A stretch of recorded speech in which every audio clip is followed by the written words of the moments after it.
Yeah, what's up, family? It's your boy Q, come back with another video. Man, I wanted to show y'all this video that Jason Whitlock then got called out by a white boy. And you know, if you get called out by a white boy, being a sellout by a white boy, you know you cooning to the third degree. You feel me? But sit back and watch this video, and like and subscribe and comment on this video. You heard me? I'm about to start the video now. Has continued to show his bliss ignorance in the form of dollars. What exactly do we mean? Well, we'll jump into that in a moment. J.R. Jackson is here on this Friday, as well as Francis Maxwell, joining us from a different side of the earth. So, here's what Jason Whitlock has done to catch everybody up. He has put out a fake skit where he tweeted, "Great to have Cap stop by the studio today." And then he also wrote at one point, "This kid was about IG models, tats, abs, building up the brand until the moment he loses his job. And now he's out here and he's Martin Luther Cornrow. He's got cornrows, he's AI, Angela Davis. I don't buy it." And then he went on to say, "LeBron turned me into a Kobe fan last night, excuse me, after the Shop premiere. Seriously, really made me appreciate the way Kobe has carried himself publicly since Colorado." And then, just to be the total asinine hypocrite that he is, Jason Whitlock had this to say about LeBron James in the past and now currently. Take a look. This is where I struggle with LeBron James. He has fallen into the far left trap of there's value in embracing your victimhood. Racism is an issue in America. This nigga, bro, this nigga be cool, primarily an issue for fat the butter poor. Biscuit eating bitch. It's not LeBron James's issue. LeBron's comment about no matter how rich you are, no matter how famous you are, it's tough being black in America. That is a lie. It's not tough being Oprah Winfrey. It's not tough being LeBron James. It's not tough being Jason Whitlock. When I leave here today, I'm going to drive to Wilshire Boulevard, get out of my car, and throw the keys to my car to some white or Latino man who's going to say, "Mr. Whitlock, anything I can do for you today?" I'm going to walk into my building, the concierge, probably black, because, "Mr. Whitlock, I got a package for you. Anything I can do for you today?" And then I'm going to go up to my 4th-floor apartment and continue to do whatever the hell it is I want to do. And I'm not nearly as rich as LeBron James. Last night, during the debut of The Shop, LeBron proved me prophetic with a profane, primitive, and privileged look inside his fantasy shop. Twitter absolutely loves seeing LeBron this ratchet and ghetto. The Shop is fake news. In all my years of frequenting black barbershops, I've never seen black men sipping goblets of red wine. I'm as verbally raw as they come, depending on the setting. But I've never experienced that level of profanity and ignorance inside a barbershop. LeBron's shop was a collection of elite black millionaires who are so far removed from reality that they think the black barbershop is a minstrel show with a white choreographer. He's 34 years old and allegedly wants to be a social activist, an educator, and a role model. This is how you portray yourself? You start a TV show and you instantly become Black Trump? LeBron, you're lost, you're confused, you're hypocritical, you're fired. Someone spray painting something on a millionaire's home. He's not a victim in that situation? Hell no. This man getting spray painted on his front door that he never saw, his staff cleaned up. It's an inconvenience. It's not racism. It's not being denied. It is racism. He didn't spray paint jerk on his door. He's not some victim. He's not saying he's a victim. He's saying his life ain't tough. Black people have it tough in this country. Black people have it tough. Well, jealousy is a very strong emotion in this guy. Because everything about him is based on how much he wishes he was someone like LeBron. Someone with as much. I'm not even nearly as rich as LeBron. You walk around and you do this stuff that's comparable to Kobe. Maybe a Kobe fan because he's not doing things the way I would do them if I was in his position. I've been going to black barbershops my entire life. I've never seen him with a goblet of wine. I won't, I can't believe I can't. This is all about himself and his insecurities. Now, this is exponentially 100 times bigger than the things I've always said, and Ben has disagreed with me. I bring it up every time. Sure. Sports writers, sports talkers in general, whenever they feel they have a control over someone's career, they like to take it. Because I think there's a bit of jealousy with a lot of guys that are in the sports talk and sports writing world. Everyone at 5 to 10 years old wants to be a professional athlete that is in this world, right? And when whatever age you discovered, for him was 2, discover that you'll never be an athlete, then some people go, oh, did that wrong, maybe I should have done things that way, or I just didn't have the talent. Others go, can't believe it. I can't stand the guys who did. And I've seen it in some guys, and he is by far he's the pinnacle. There's no one's ever going to get to the level of hater that this guy is for anyone who's made a very successful life being a professional athlete. Francis, you agree? Absolutely. When the first statement that he makes that really rings a bell there when he's talking about LeBron is allegedly wants to be some sort of activist and educator. Right. I don't know what he thinks the word allegedly means, but alleged to me means you're thinking about it. You don't go and build the whole damn school, right? Which he just did.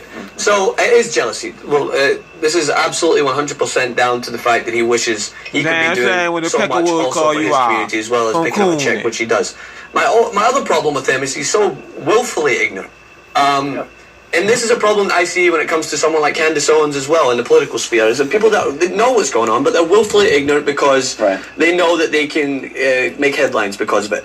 He was on Van Lathan's podcast recently, and Van did a great job of calling him out when he tried to pass off the ignorance of Colin Kaepernick only started kneeling because he lost his job. Well, in what world, when you lose your job, do you do something when you know fine well that it could potentially make you never play the sport again? That's just stupid. It's a stupid argument. It doesn't make any sense. He's never spoke to Colin. He never understands it. I'm not saying here because I've spoke to him that I've got this inside look. Everyone who knows American history knows that when Colin Kaepernick took this stance, the same way that Muhammad Ali took his stance, the same way that John Carlos and Tommy Smith and Peter Norman took their stance, the same way that Muhammad Abdul-Rauf took his stance, there's always going to be a risk of it. So when Colin Kaepernick, which I asked him that question, I said, do you know that this was going to happen?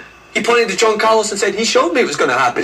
So at what point do you think that he did this to try and make something of his career because he lost his job?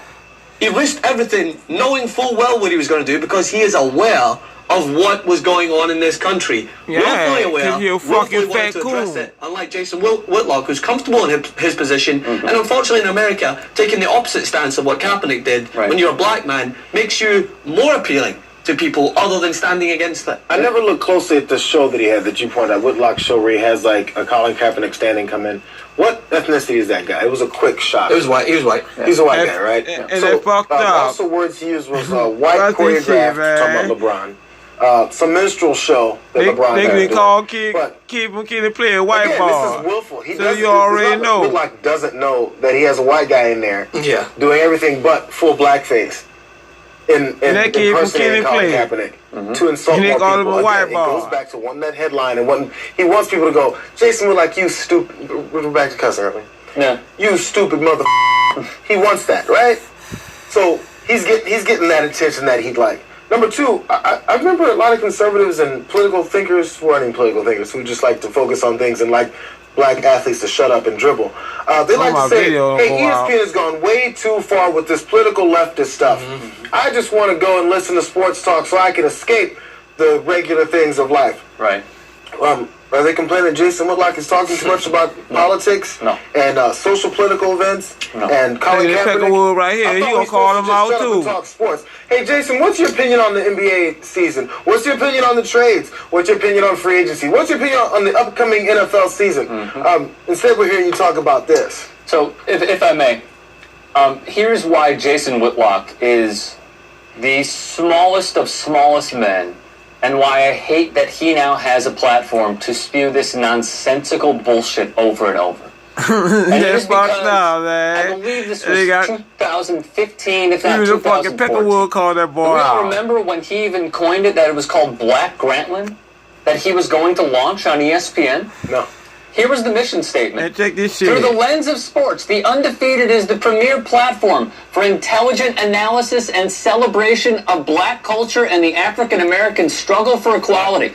The Undefeated challenges, engages, and advocates for people of color in a manner consistent with the black press pioneers such as Sam Lacey, who led the charge for Jackie Robinson's civil rights sparking baseball career. So years ago, before he was with Fox Sports 1, it was like, I am pro-black athletes, I am pro this, I am pro that.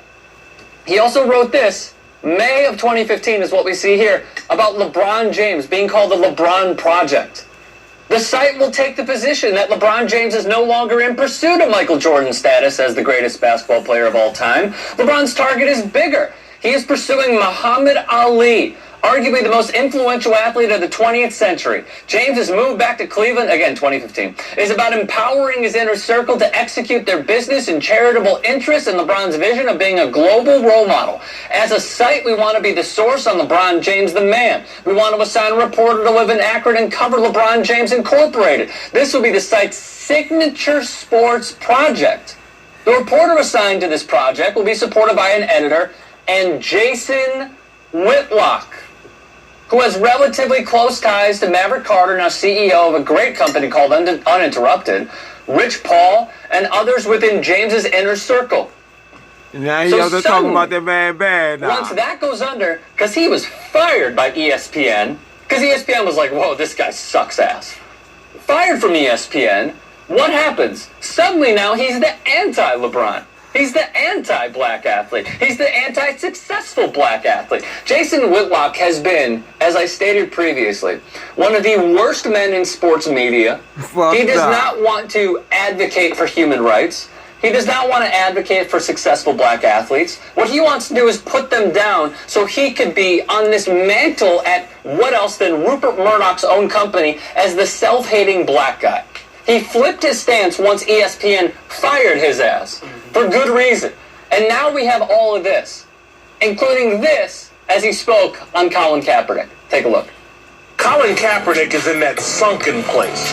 The place Bitch, you in the far left sunken place, you ideology bitch. leads most black men. That bitch look just like Porky the Pig. On a knee, Fat begging, bitch. and trying to prove their blackness through stunts. The Twitter-approved social justice warrior crowd and their celebrity supporters made the mixed race raised by white people Kaepernick feel black. I'm not a political person at all.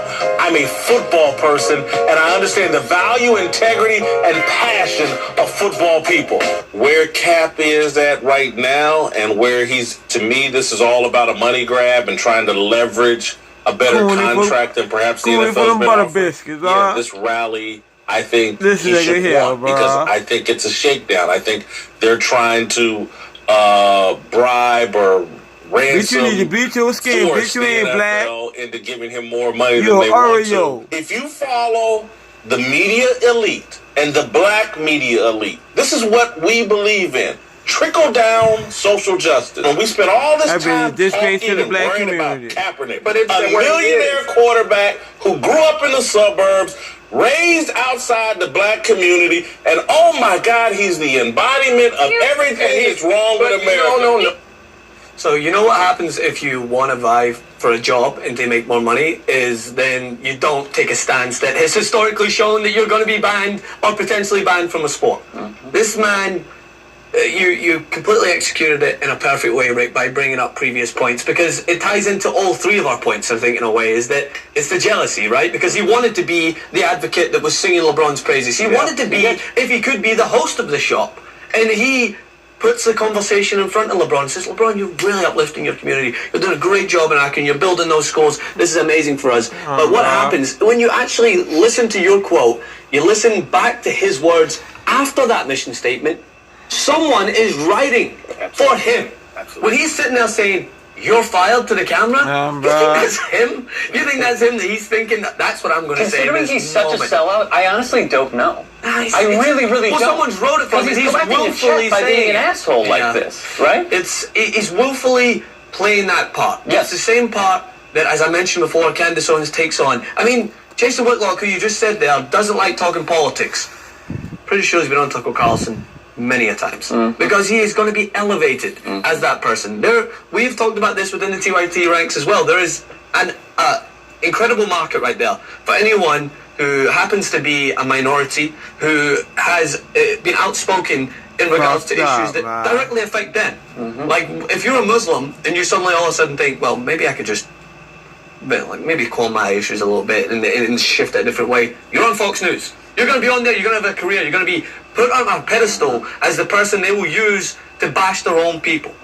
And it's so unfortunate because it downplays the seriousness of this issue. And these are the ones that the people on the right elevate to say, no, they're trying to get people off the plantation. This guy's off the plantation right now because he's saying these things.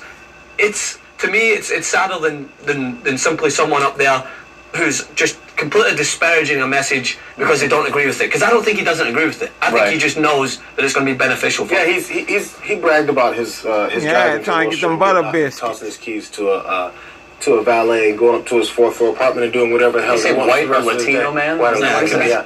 So he enjoys that. And the thing is, you enjoy it because it's an easy job. Again, absolutely someone writes for him. So the thing is if the reason why it's called a sellout is because you've sold out. Yes. Obviously, you're getting your little money he for sold this out exchange his fucking race for giving a platform for butter biscuit. A lackey for a racist, rich, established people to step their back on and say, hey, you know what? Jason Whitlock is my best black friend. He's that one black friend I've got. Remember, you can't say I'm racist. Jason Whitlock said the same thing. Yeah. And he's black, so therefore he's my wall. Right. Now you can't criticize me because Jason Whitlock said the same thing. And since he's black, you have to believe him, right? No, you don't. But they within those circles, they're allowed to have that guy. And then they'll pay you the peanuts for you to be that guy. Yeah. Well, they're actually multi-millionaires and billionaires sitting not on the 4th floor. That's what you should have said. But in the penthouse, while you're still down on the 4th floor and happy for your 4th floor life. Right. By the way, I just want everyone to know I drive a Mercedes. So this is the last point that I'll make. And this is something that I had to dig up because it is also awful and shows how backward thinking Jason Whitlock is. This was in 2009 when he was talking about Roger Federer and Serena Williams and the record-breaking 15th Grand Slam title. Stay talking about black folks. She is assaulting Margaret Court's record in tennis. He went on to say of Serena Williams, even though with she a reduction in glut, a little less big wins butt, too, and a smidgen more guts, Serena Williams would easily be as big as Michael Jackson, dwarf Tiger Woods, this bitch and always take a run talking at down Rosa to black Parks. folks. But there's an inescapable truth about Serena Williams. She's an underachiever. Unfortunately for us, she lacks the courage to fulfill her destiny. She'd rather eat, half-ass her way through non-major tournaments, and complain she's not getting the respect her 11 major championships resume demands. She complains about being ranked number 2 in the world. Again, this is 2009. When she's not bitching on Twitter or her blog about new rules that forbid Wimbledon players from eating in the locker room. Seriously, how else can Serena fill out her size 16 shorts without grazing at her stall between matches? God gave Serena everything, including drop-dead looks. She's chosen to smother some of it in an unsightly layer of thick, muscled blubber, a byproduct of her unwillingness to commit to a training regimen and diet that would have her at the top of her game year-round. BBWS. Big booty women. Do not write me angry emails. I'm only knocking Serena's backpack because it's preventing her from reaching her full potential as an athletic icon. Yeah, he's like them flat booties. Almost bitch. Although my preference is a stuffed onion over an oozing pumpkin. Yeah. Are you kidding? This is who Fox Sports is elevating to a primetime slot to talk about anything whatsoever, and we have this history that he's writing about the greatest tennis player, arguably, that we have ever seen, and also the greatest black tennis player we have ever seen. It is the continued mantra of Jason Whitlock to continue to put down his own race in order to propel himself, and we are calling BS on it. And you target the best ones of it because, of course, those are the ones that don't get celebrated by people who hate them for who they are. Yeah. The LeBron Jameses, Serena Williams of the world. We know those are targeted the most by people who don't understand where they came from and what they've achieved, despite all of the opposition they've had from people. So he's like, I'll piggyback that. they'll celebrate me, and enough people will hate me that it'll all help me rise higher up in my criticism and my analysis of sports. Well, I think we've done our due diligence here. Let's not forget, he said she was grazing in the stalls. So let's point out his alluding to her being an animal, livestock farm animal, because that's not racist. Let us know your thoughts. Comment section below. Subscribe to TYT Sports. Do you guys want full TYT episodes? Yeah. Well, let me cut the video right quick. Download You heard YouTube me? TV and get a 7-day. But like I was saying, you feel me? But like I was saying, you feel me? You can tell if it was Cooney to the 3rd degree if you get called out by a fucking white boy. Damn shame. Fucked up, man. But please subscribe and like the video and comment and cause I want to see what y'all gonna say about this shit. But alright, peace, fam.